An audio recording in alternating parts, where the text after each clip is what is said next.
네, 이 시간 하나님께서 우리에게 주시는 말씀 보겠습니다. 사무엘상 15장 18절에서 25절 말씀입니다. 사무엘상 15장 18절에서 25절 말씀 우리가 함께 보겠습니다. 제가 읽겠습니다. 주님께서는 임금님을 전쟁터로 내보내시면서 저 못된 아말렉 사람들을 진멸하고 그들을 진멸할 때까지 그들과 싸우라고 하셨습니다.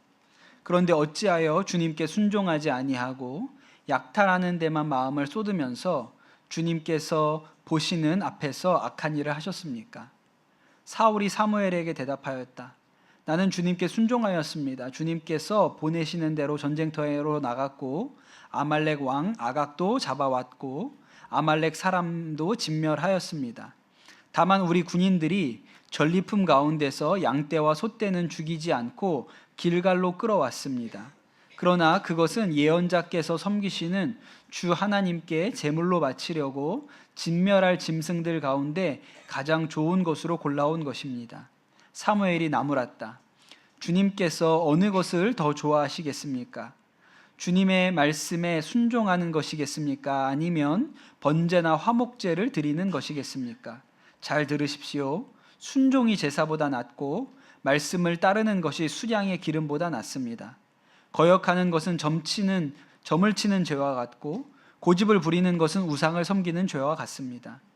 임금님이 주님의 말씀을 버리셨기 때문에 주님께서도 임금님을 버려 왕이 되지 못하게 하셨습니다. 사울이 사무엘에게 간청하였다. 내가 죄를 지었습니다. 주님의 명령과 예언자께서 하신 말씀을 어겼습니다. 내가 군인들을 두려워하여 그들이 하자는 대로 하였습니다. 제발 나의 죄를 용서해 주시고 나와 함께 가셔서 내가 주님께 경배할 수 있도록 해 주시기 바랍니다. 아멘. 하나님의 말씀입니다. 제가 군대에서 목회할 때 6월 달이 되면 6.25 상기 구국성회라고 해서 큰 집회가 열립니다.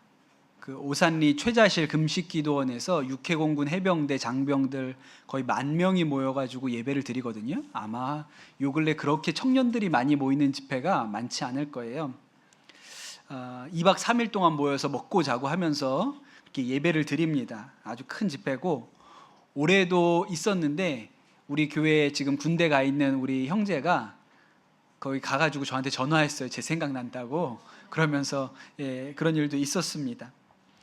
그런데 그 집회가 가고 싶다고 다 갈 수 있는 게 아니거든요. 군인이라고 다 갈 수 있는 게 아니고 이렇게 인원이 정해져 있기 때문에 보통은 이제 선발해서 갑니다. 보통 가서 보면 그래서 상병장 위주예요. 그래서 쫄병들은 잘 못 가고 좀 계급이 좀 차야 가기도 하고 그러거든요. 근데 교회 다니는 군인들은 거기에 가는 것을 되게 사모합니다. 되게 가고 싶어 해요. 왜냐하면 일단 군인은 부대 밖으로 나가면 뭐든지 좋은 겁니다. 뭘 하든지 간에 부대 밖으로 나가기만 하면 좋죠. 제가 군목 제대하기 직전에 그때도 이제 6월에 구국 성회가 있어가지고 가고 싶은 사람들 신청을 받았거든요. 그래서 우리 교회에서도 여러 명의 형제들이 신청을 했습니다. 근데 그 신청을 받는데 해군 본부에서 지침이 내려왔는데 이번에 구국성회에 참석하는 장병들은 개인 휴가를 써서 참석하라 라는 지침이 내려왔거든요. 이 청천벽력과 같은 얘기입니다. 보통은 이제 부대에서 2박 3일 특별 휴가를 줘가지고 그 집회에 참여를 하는데 이번에는 개인 휴가, 내 휴가에서 잘라 써서 갔다 오라고 한 겁니다. 제가 참 난감한데 예배 끝나고 나서 이제 신청한 우리 군인들, 형제들을 불러 모아가지고 얘기를 했어요. 해군 본부에서 이런 명령이 내려왔다. 특별 휴가가 아니고 너네 개인 휴가를 써서 나가야 된다. 그렇게 얘기를 했더니 정확하게 둘로 갈라졌어요. 그래도 간다와 그러면 안 간다. 그래도 간다라고 한 친구들은 진짜 예배에 대해서 사모하는 마음이 있는 거죠. 은혜 받으러 가고 싶은 마음이 있는 거예요. 그런데 그러면 안 간다는, 아니 굳이 내 휴가를 쓰면서, 아니 내가 그냥 2박 3일 부대 밖으로 나가서 놀고 싶고 쉬고 싶은데 그럴 것 같으면 휴가를 나가지 못하러 거기를 가.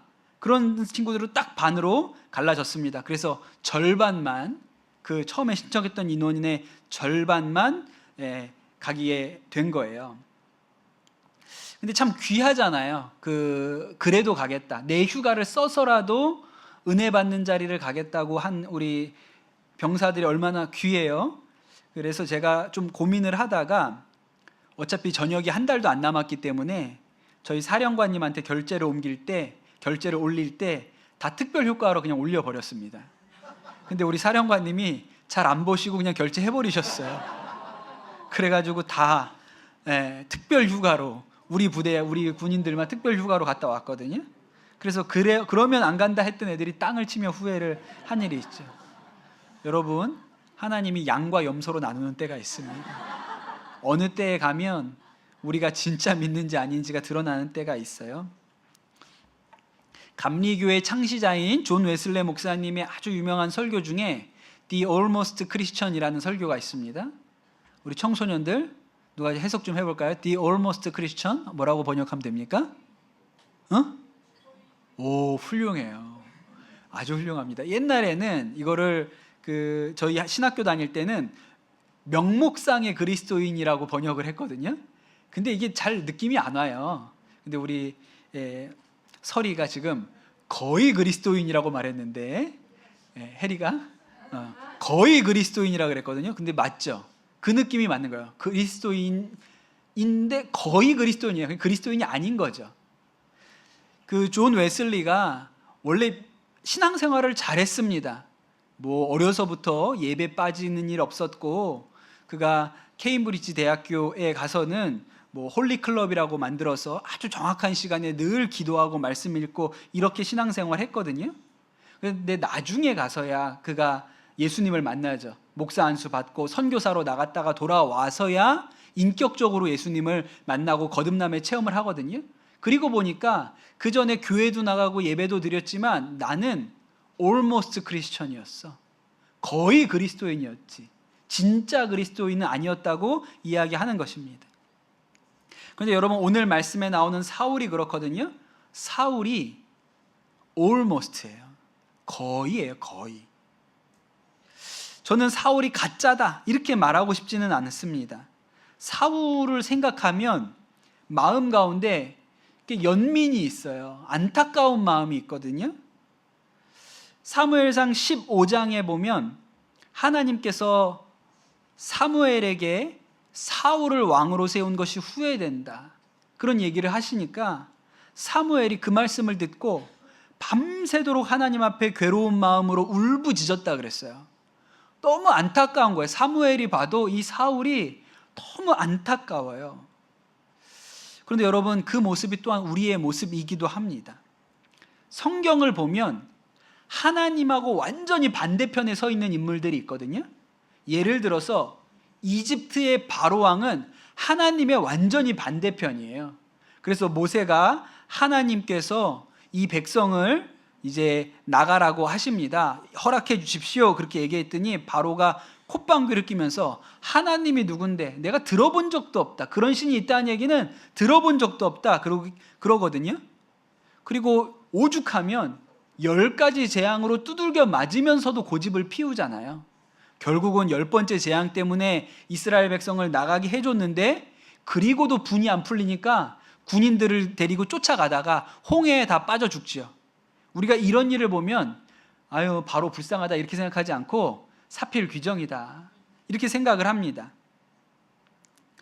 바로가 이방인의 왕이라면 이스라엘 왕 중에도 완전히 하나님의 반대편에 서 있는 사람들이 있어요. 대표적인 사람이 아합이죠. 아합은 앞으로 봐도 악하고 뒤로 봐도 악하고 옆으로 봐도 악하고 그런 사람입니다. 성경이 뭐라고 이 아합에 대해서 얘기하냐면 목숨 걸고 악한 일만 골라 한다 그랬어요. 그런 사람이 아합이거든요. 그래서 우리가 이 열왕기상에 이 아합, 엘리야 선지자 나오고 아합 나오는 그 성경을 읽을 때 무슨 생각하면서 읽냐면 언제 죽나 내가 볼 때 죽을 때가 됐는데 아유 끈질기네 곧 죽을 것 같은데 이러면서 봐요. 하나님의 완전히 반대편에 있죠. 그런데 사울은요 그렇지가 않아요. 사울은 하나님의 반대편에 있었던 사람이 아닙니다. 대체로 순종했던 사람이에요. 거의 다 순종했던 사람이에요. 그래서 안타까운 것이죠. 하나님께서 사무엘을 통해서 사울에게 임무를 맡기세요. 아말렉 족속을 치라고 하셨습니다. 아말렉이 누구냐면 이스라엘이 출애굽할 때부터 아주 사사건건 이스라엘을 괴롭혔던 유목민족이 아말렉입니다. 그 출애굽기에 보면 이스라엘이 처음으로 전쟁을 벌이는데 그때 모세가 산에 올라가서 손을 들고 기도하면 이기고 손이 떨어지면 지고 그런 말씀이 있죠. 그때 싸웠던 민족이 아말렉이었어요. 이제 이스라엘이 어느 정도 힘을 가지고 있으니까 하나님께서 이 이스라엘을 통해서 아말렉을 심판하려고 하시는 것이죠. 그래서 하나님이 명령을 내려서 사울이 군대를 이끌고 이 아말렉을 치러 갑니다. 그런데 이 아말렉을 공격할 때 하나님의 명령이 하나 더 있었는데 이 전쟁이 아말렉을 향한 하나님의 심판이기 때문에 아말렉 사람뿐만 아니라 아말렉의 소와 양과 짐승까지 모두 죽여야 된다. 이거는 그냥 이기는 차원이 아니고 하나님의 심판을 너희가 대신 수행하는 거기 때문에 사람이고 짐승이고 모두 죽여야 된다. 이렇게 명령을 하셨습니다. 사울이 그 명령을 듣고 싸우러 가죠. 전쟁을 했습니다. 싸워서 이겼어요. 순종했죠. 그런데 이 두 번째 명령, 모두 다 죽여라 라는 명령은 지키지 않습니다. 짐승들 중에 아주 좋아 보이는 거, 우리로 치면 2+A 등급 정도 되는 이렇게 보이는 그런 짐승들은 죽이지 않고 살려뒀어요. 하나님께서 사무엘에게 사울이 내 말을 순종하지 않았다는 것을 알려주십니다. 밤새도록 사무엘이 하나님 앞에 울부짖다가 아침 일찍 사울을 찾아 나선 거예요. 사울과 사무엘이 만났습니다. 사울이 너무 기뻐하면서 선지자님 오셨습니까? 우리가 큰 승리를 거뒀어요. 우리가 이겼습니다. 그렇게 얘기를 하지요. 근데 사무엘이 노기를 띠고 뭐라고 얘기를 하냐면 내 귀에 들리는 이 짐승의 소리는 무엇입니까? 그렇게 얘기를 합니다. 사울이 그때까지 분위기 파악을 못했어요. 당당하게 얘기합니다. 전쟁에 이겼으니까 우리가 하나님 앞에 제사 지낼 때 쓰려고 좋은 짐승들만 골라놨습니다. 그러자 사무엘이 임금님이 하나님의 말씀에 순종하지 않았기 때문에 하나님께서 임금님을 버리셨습니다. 그렇게 얘기를 합니다. 사울은 아직도 분위기 파악을 못했어요. 뭐라고 얘기하냐면 오늘 우리가 읽은 말씀에 있습니다. 아닙니다. 나는 주님께 순종했습니다. 주님이 보시는 대로 전쟁터에 나갔고 아말렉 왕 아각도 잡았고 아말렉 사람도 진멸했습니다. 다만 요 몇 마리 짐승들 살려둔 것은 하나님한테 제사 지내려고 그런 거예요 라고 그렇게 이야기하는 거예요. 그러자 사무엘이 그 말을 듣고 사울한테 아주 유명한 얘기를 하죠. 순종이 제사보다 낫다는 것을 알지 못하십니까? 그러자 사울이 그제서야 자신이 크게 잘못했다는 생각을 하게 됩니다. 그제서야 이제 죄를 인정해요. 미국의 유명한 목사님 중에 유진 피터슨이라는 목사님이 있거든요. 돌아가셨는데 이분이 그 사울에 대해서 이렇게 평가를 합니다. 사울은 드러내놓고 하나님께 대항하지 않았다. 그는 언제나 하나님이 명령하신 것을 거의 다 준수했다. 단지 사소하게 보이는 몇 가지만 하나님 뜻대로 하지 않고 자신의 뜻대로 했다. 그리고 그럴 때조차 제법 괜찮은, 심지어 경건한 이유가 있었다. 불순종은 대개 그런 식으로 행해진다. 대놓고 반항하는 것이 아니라 하나님의 권위의 가장자리를 조금씩 깎아내리는 식이다. 그렇게 얘기합니다. 저는 이 평가에 100번 동의해요. 사울은요, 순종 안 한 게 아니에요. 왜 우리가 사울을 보면서 안타까운 마음이 듭니까? 완전히 악하면 안타깝지가 않아요. 당연하구나 이렇게 생각이 들거든요. 그런데 사울은 거의 다 순종했어요. 그런데 완전한 순종에 도달하지 않았습니다. 거의 순종했기 때문에 완전한 순종이 아니었던 거예요. 그런데 여러분, 그가 순종하지 않은 그것에 사울의 본심이 있습니다. 사울이 내가 죄를 지었습니다 라고 인정하면서 왜 100% 순종하지 못했는지 본심을 얘기해요. 뭐라고 얘기했을까요? 내가 군인들을 두려워하여 그들이 하자는 대로 했습니다. 그렇게 얘기를 합니다. 사울이 왜 좋은 짐승들을 살려놨냐면 사실은 제사 지내려고 그랬던 것이 아니고 이 군인들한테 선물로 주고 싶었던 거예요. 우리도 명절에 귀한 사람들에게, 좋은 사람들에게 한우 고기 선물 세트 보내잖아요. 우리 남자분들, 결혼 안 하신 분들 처갓집에 처음 인사하러 갈 때 한우 사가지고 가셔야 돼요. 2+A로 국거리 이런 거 말고 구이용으로 사가셔야 됩니다. 사울도요, 이 군인들이 있어야 앞으로도 전쟁에 승리하거든요. 이 군인들이 있어야 돼요. 근데 오늘 전쟁에 이겼거든요. 뭐 주고 싶어요? 내 사람으로 붙들어 놓으려면 보너스 주고 싶은 거예요. 좋은 고기로 선물 세트 집집마다 하나씩 들려보내야 집에 가서 야, 우리 이겨가지고 보너스 받아왔어. 이래야 앞으로도 날 쫓아올 거 아닙니까? 그래서 좋은 짐승들을 살려놓았어요. 그게 사울의 속마음이었습니다. 그리고 나서 이 사울이 사무엘에게 저의 죄를 용서해 주십시오. 그리고 내가 당신과 함께 가서 하나님께 경배할 수 있게 해 주십시오. 그렇게 요청하거든요. 사무엘에게 당신과 가서 내가 함께 제사 드리게 해 주십시오 라고 막 매달립니다.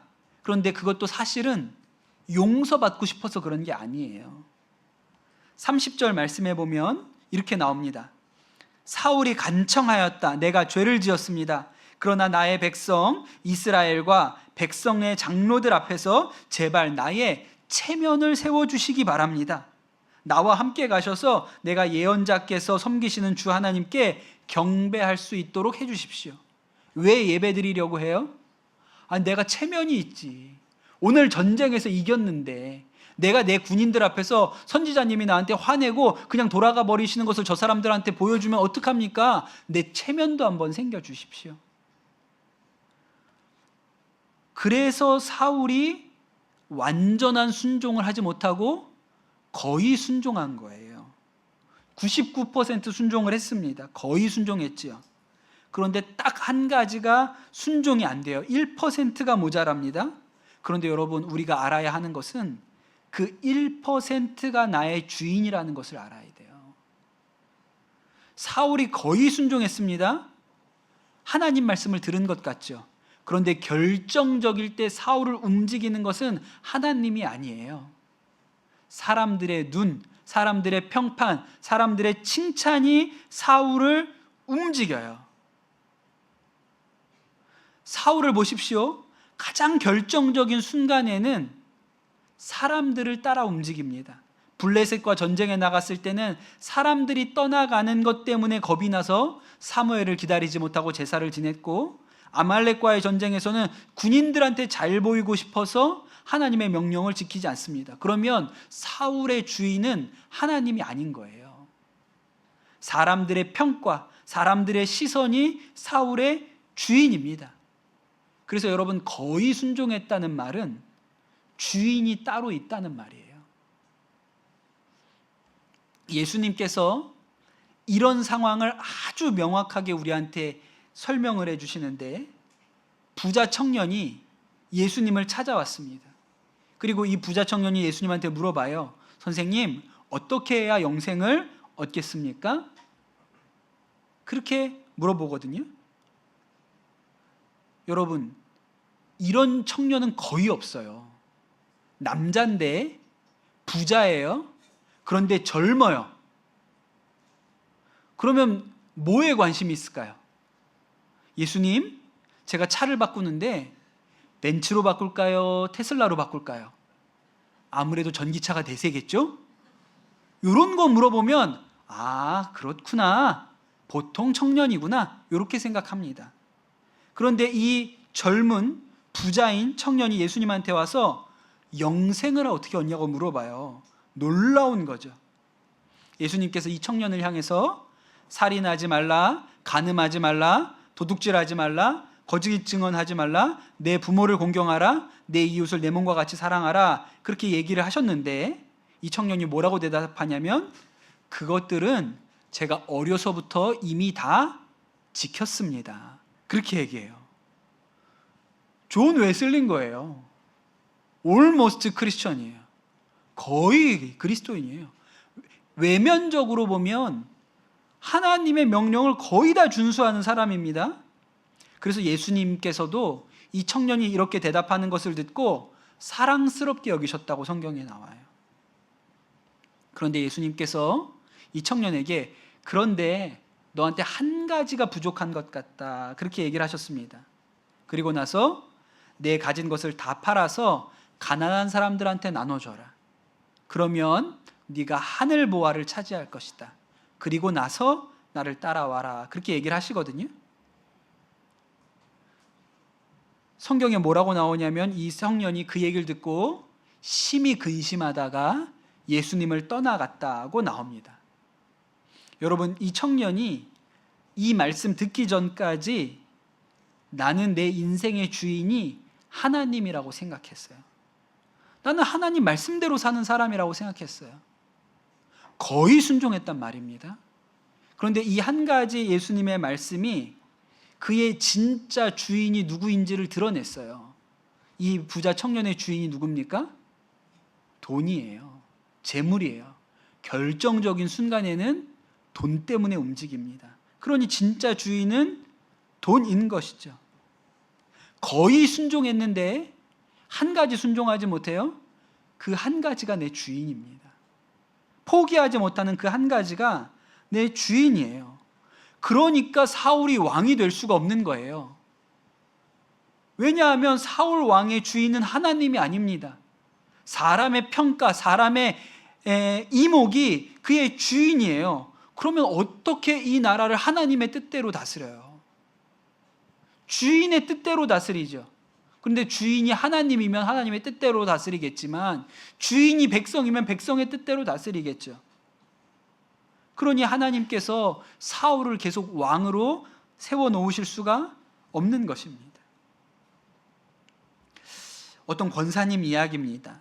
남편이 일찍 돌아가시고 홀로서 자녀들 다 키우고 이렇게 장성하게 하신 분이세요. 자식들이 장성해서 믿음도 신앙생활도 잘하고 사회적으로도 꽤나 성공해서 부족함이 없게 사니까 주변에서 다 칭찬했습니다.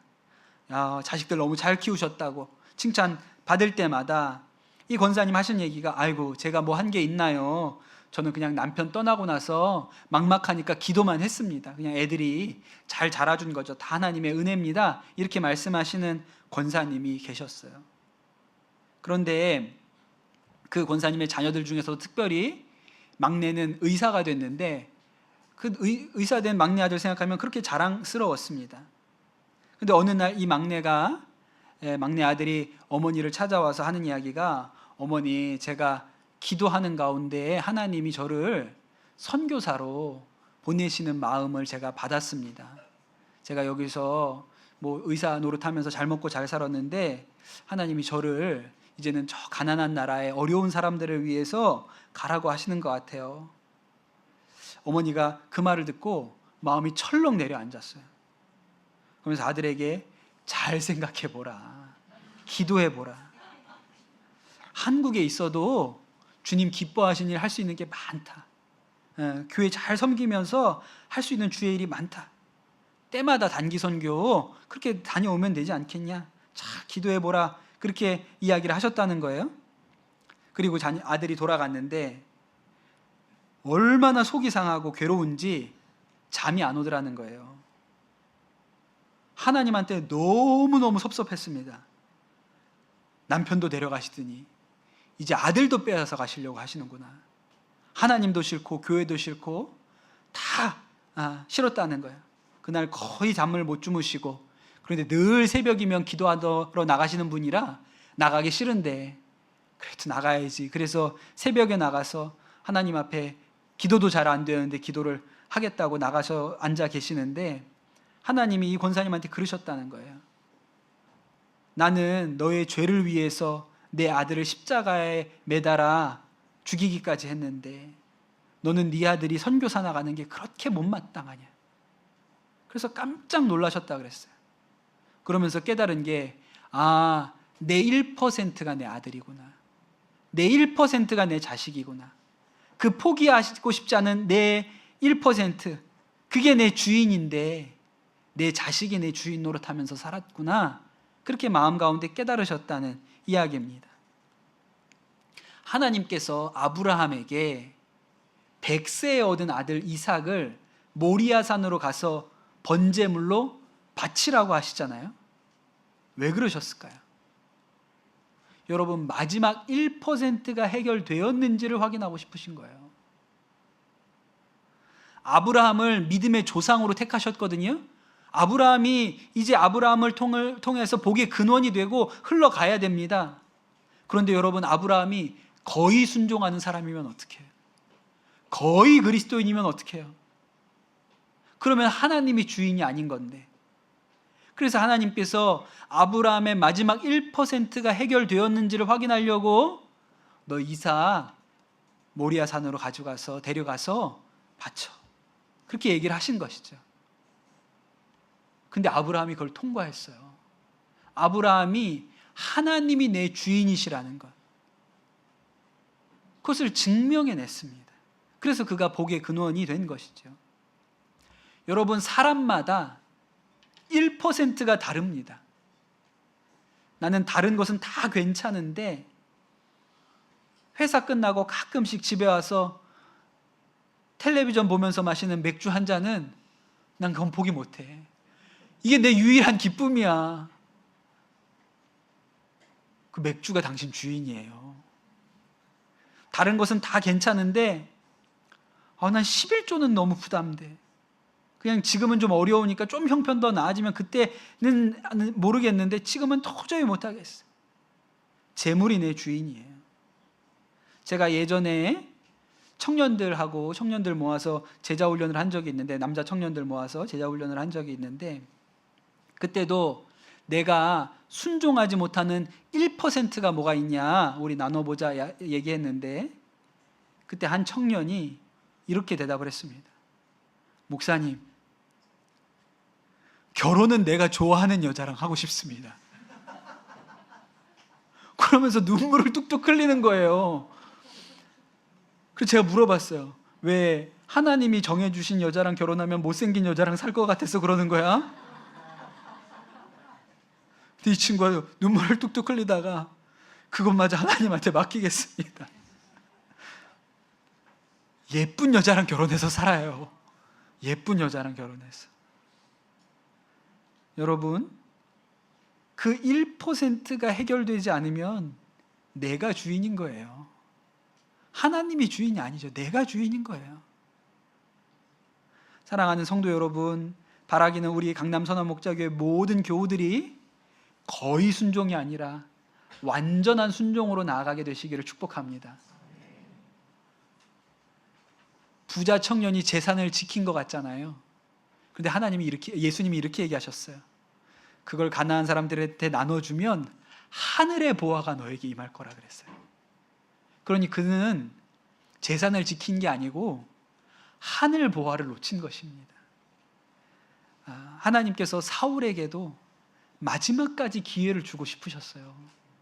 좋은 길을 주고 싶으셨어요.